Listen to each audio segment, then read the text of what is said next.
Hello friends, welcome in परसम school. आज हम सोशल साइंस करेंगे। स्टैंडर्ड 6 सेमेस्टर 1 चैप्टर 10 है स्फीयर ऑफ द अर्थ। इसके अगले वीडियो में हमने लिथोस्फीयर एंड हाइड्रोस्फीयर के बारे में जाना था। आज हम इस चैप्टर में एटमॉस्फेयर एंड बायोस्फीयर के बारे में जानेंगे। तो फिर चलो स्टार्ट करते हैं। थर्ड वाला टॉपिक है एटमॉस्फेयर।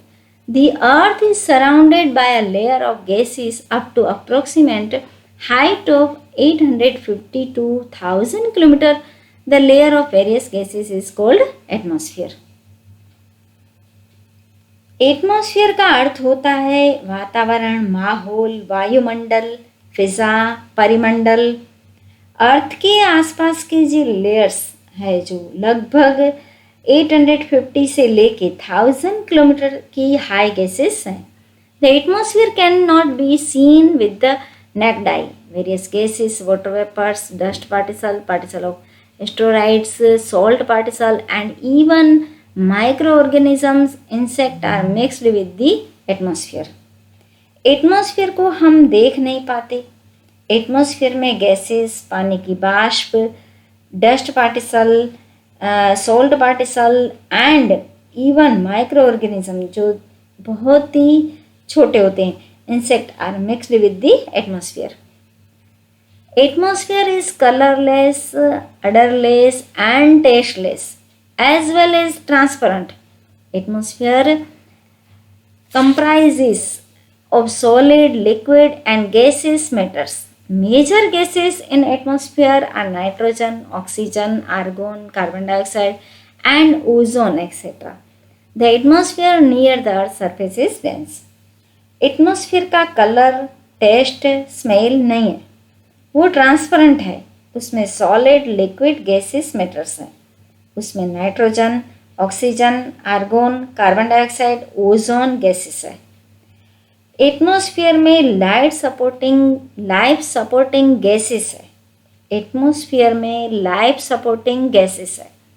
नीचे एक टेबल दिया गया है जो हम देख पा रहे हैं। उसमें कितनी मात्रा में ये है वो दिखाई दे रहा है। जैसे कि नाइट्रोजन 78.03% है एटमॉस्फेयर में, and oxygen and argon, carbon dioxide सभी की मात्रा दी गई हुई है। Ratio of the gases in the atmosphere. As we go above the Earth's surface, ratio of most of the gases in the atmosphere decreases. Since carbon dioxide is a heavy gas, it is dense in the lower strata of the air and decreases in the above strata. The presence of carbon dioxide after the height of about 20 kilometers, oxygen after the height of 110 kilometers and nitrogen after the approximately a height of 130 kilometers is seen decreasing at high altitudes. There are only light gases like hydrogen and helium. जैसे जैसे हम ऊपर जाएंगे वैसे atmosphere में gases कम होते जाएंगे। Carbon dioxide gas heavy होता है। इस वजह से एयर के लोअर लेवल में उसका लेवल ज़्यादा होता है और जैसे ऊपर जाएंगे तो वो कम होता जाएगा। कार्बन डाइऑक्साइड लगभग 20 किलोमीटर की ऊंचाई के बाद, ऑक्सीजन 110 किलोमीटर की ऊंचाई के बाद, नाइट्रोजन 130 किलोमीटर की ऊंचाई के बाद कम होता जाता है। बहुत ज़्यादा ऊपर जाने से hydrogen and helium light gases होते हैं। The ratio of ozone gas in the atmosphere is very less. This gas absorbs ultraviolet rays of the sun and protects the planet from the excessive heat of the sun. This gas mostly prevails in the open ground at the time of early morning. In the same way, its ratio is more in the air around the seashore. That is why people go for morning walks in such places because ozone is healthier gas. Atmosphere में ozone gas बहुत कम मात्रा में है।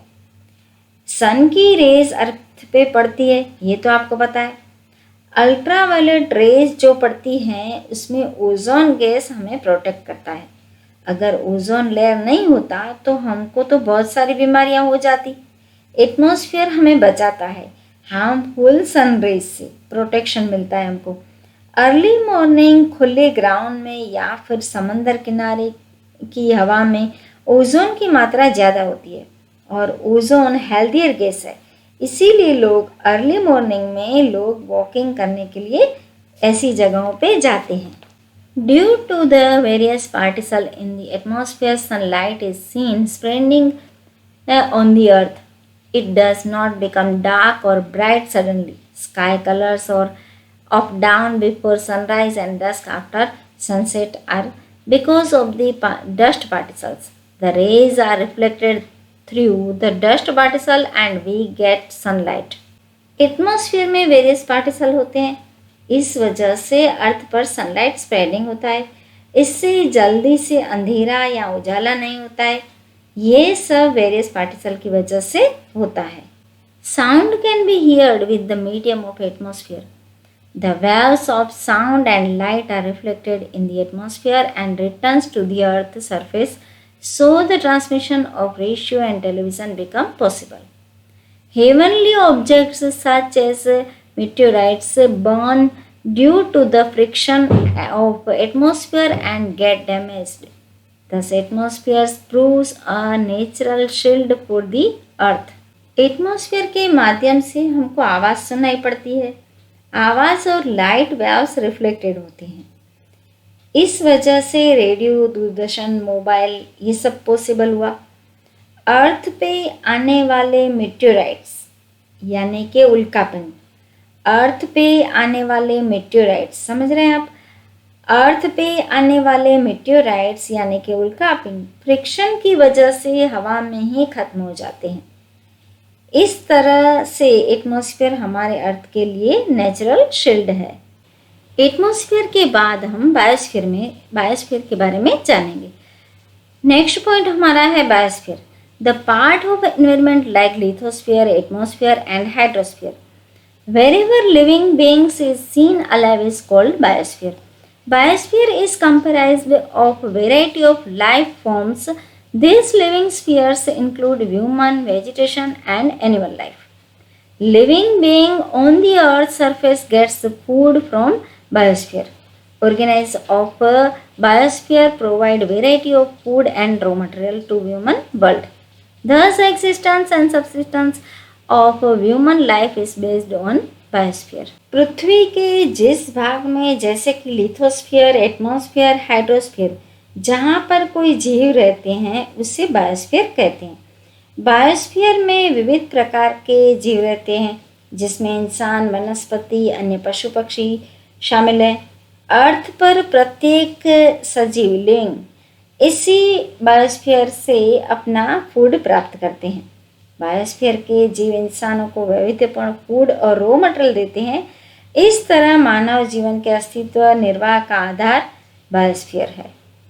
Impact of human activities, biosphere is mostly in the balanced condition, but when human disturbs the equilibrium of the system, then only many problems arise. Natural food chain is at a risk because development is being done by exploiting the environment.